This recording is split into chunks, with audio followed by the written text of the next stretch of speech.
You know that feeling when you're just trying to go about your day and suddenly your brain hits a rewind button?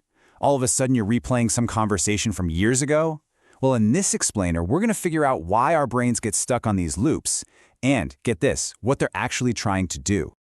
I mean, we've all been there, right? You're trying to fall asleep, and boom, your brain serves up that super awkward thing you said at a party back in 2015. It replays it in perfect high-definition cringe.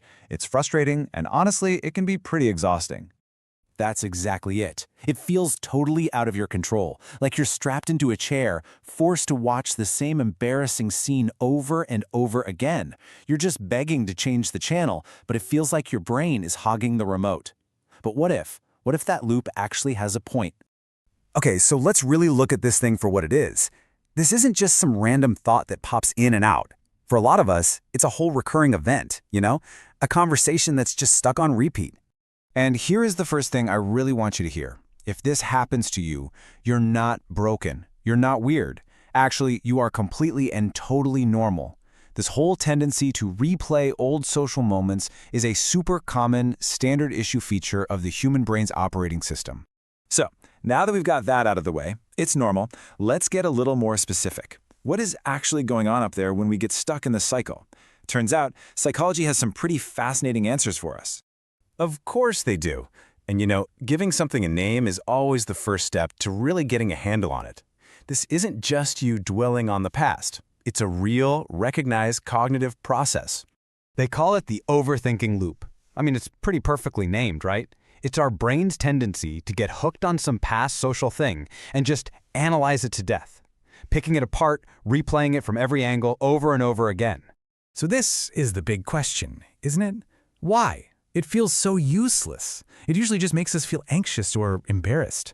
So is this whole thing just a glitch in our mental software? A bug we're just supposed to put up with?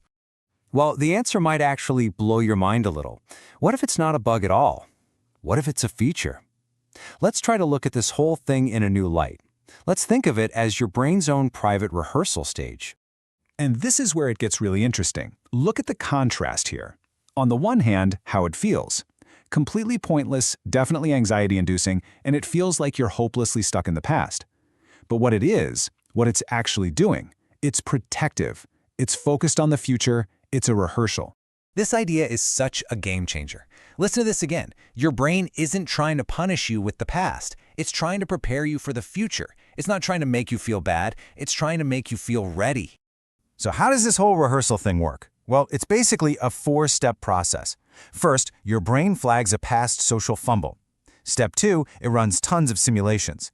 What if I said this instead? What if I'd done that?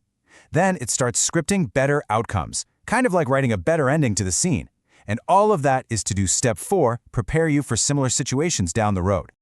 I absolutely love this analogy. It's like your brain has its own social flight simulator. It takes a past crash landing, a socially awkward moment, and lets you practice it over and over in the simulator, trying out different moves so that next time you're in that situation for real, you can navigate it with way more skill. Okay, so let's tie this all together, because once you have this knowledge, you can actually change your relationship with this whole mental habit. You can go from seeing it as a painful, pointless replay to seeing it for what it is, productive preparation.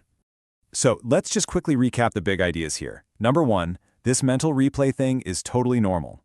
2, it's got a name, the overthinking loop. 3, and this is the big one, its goal isn't to make you anxious, it's to prepare you. And 4, at its heart, it's just your brain's way of rehearsing for the future. And this insight right here, this changes everything. You have the power to reframe the experience. So the next time you feel your brain pulling you into that loop, you don't have to see it as a punishment.